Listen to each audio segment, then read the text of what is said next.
Golf Central on YouTube is brought to you by the new Chrome Tour golf ball from Callaway. In the last couple of days, you become a U.S. Open champion, gone to number 3 in the Ryder Cup standings, very busy the last 2 days. Where's your head right now as you prepare to play this tournament?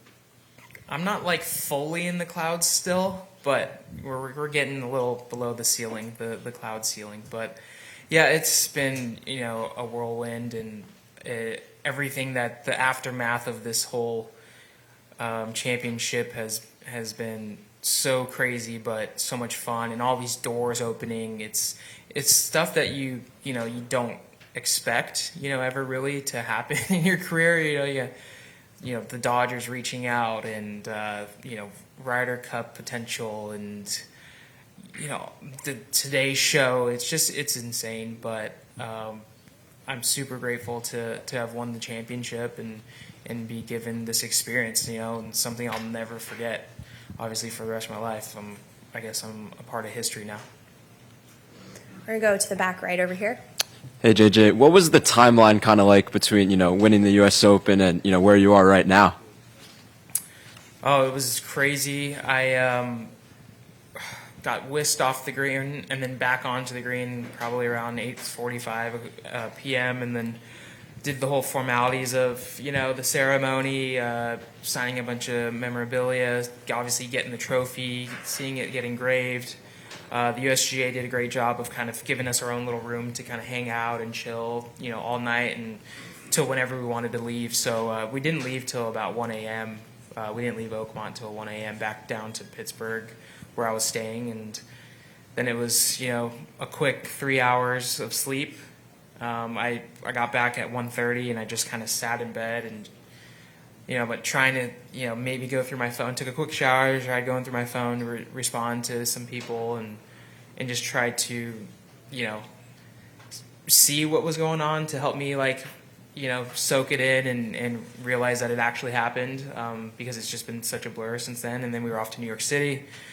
I had a nice dinner with my family on Monday night, and we went to do all the media 6 a.m. on Tuesday morning. Didn't finish. It was literally nonstop. Didn't finish till 3:30, 4 o'clock. Hopped in a car, got driven up here. That was about 3.5 hours. So didn't walk through the front door of the hotel till 8 p.m. And then finally got some good sleep, though. I slept about 8 hours, which is nice. So the last 2 nights I got, the same amount as I did last night combined. Yeah, and, over the last, day or so, who are some of the coolest people that have, reached out to you to congratulate you?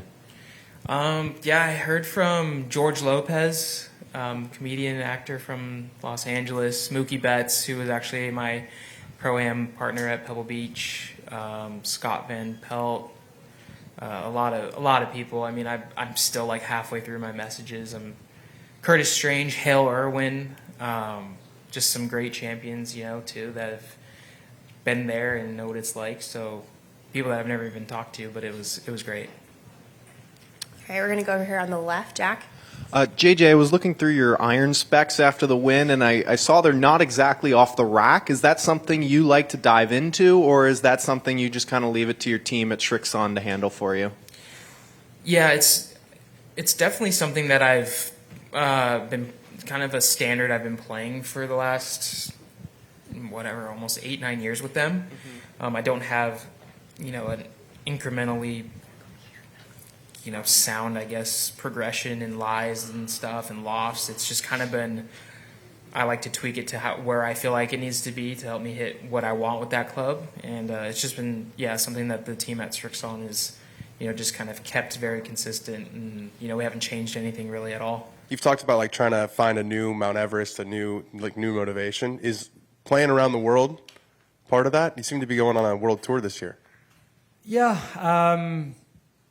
I've always wanted to go to India, and the European Tour and DP World created a new event there. So I was asked at the start of the year would I be interested in going, and I said that sounds amazing. It's in the Hero Indian Open's always it's March, April time. So I'd love to go play DLF and, try to, figure my way around that place. But this one in Delhi in October made more sense. I've always loved the Australian Open. I've won there before. I played there as an amateur in the Australian Open, qualified for it, went through a qualifier in 2005, got through like a 9-man playoff to get in. So I've always had a huge affinity for that part of the world. So to go back, especially, Royal Melbourne this year, Kingston Heath next year, 2 of the best golf courses in the world on the Sandbelt. That's awesome too. But yeah, that's the part of the year where we have the opportunity to travel and to do these things. And if it makes sense for the schedule, and especially, look, I'm excited to, there's never been a green jacket in India before. So to bring the green jacket to India is something that's going to be really cool. To go back to the Australian Open, I won that in 2013. Adam and I had a great battle down the stretch on the last day. He was the Masters champion at that point. So I don't know. I like to travel. I like to play in different parts of the world, and I've never been to India. I haven't been to Australia in 10 years. So it's nice to go back to. Last year, 22 under par got you into a playoff. I mean, 22 under par didn't even win. Is this course, given as the last signature event on the PGA Tour for the season, is this course too easy? Golf's funny in that sense. I think people when they watch golf, it's not like other sports where you want us to look like y'all when we play golf. I think it's just kind of one of those funny things. It's like you watch the NBA and you're like, man, I wish they couldn't dunk. I wish they were scoring less. I wish their shooting percentage was lower on 3-pointers. And like if you watch tennis, you're like, man, I wish the ball was going slower so they look like me out there playing tennis. It's not like that. As much as some people want us to feel like them. Professional golf is different than amateur golf. We get a lot of time to prepare, to go out and play, and the guys out here are really good at golf. Like if you stand there on the driving range and you watch a range session, that ball doesn't go offline very often. And I think sometimes, especially in this day and age, people get way too caught up in the winning score being what is a proper test. I think a proper test is good shots being rewarded and bad shots being punished. I think this is one of the best golf courses for that. There's opportunity out there. And there's also punishment. Like you look at the closing stretch. 15, if you hit a good shot, you got a birdie opportunity. If you try and bail out right, you're going to be a bunker short right of the green. You're going to have a 40-yard bunker shot. It's a hard shot. 16, if you hit a good shot, you're going to have a good look at birdie. If you bail out and go long, it's a tough chip down the hill. 17, if you hit the fairway, you're going to have a chance to hit in there close to the pin. If you hit in the left rough, you probably can't get to the green. I mean, that's what we look for in golf courses. In terms of you want good shots to be rewarded and bad shots to be punished. It's as simple as that. And the winning score, I think people get way too caught up in.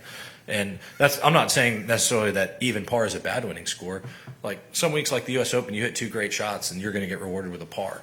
And that's fine. I think that's good too. I think across the board, the way we get tested in professional golf is very good. I think we play different types of golf courses. We play different types of grass. We play different types of winning scores.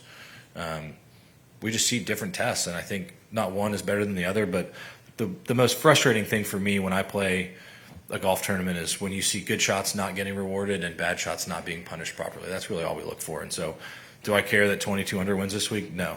Like, I played good last year, and if they somehow change it to 12 under by making the pins in silly spots and doing stuff to trick up the golf course, what we want is a fair test. And I think having birdies at the end sometimes is a pretty exciting finish. I mean, that's really all there is to it.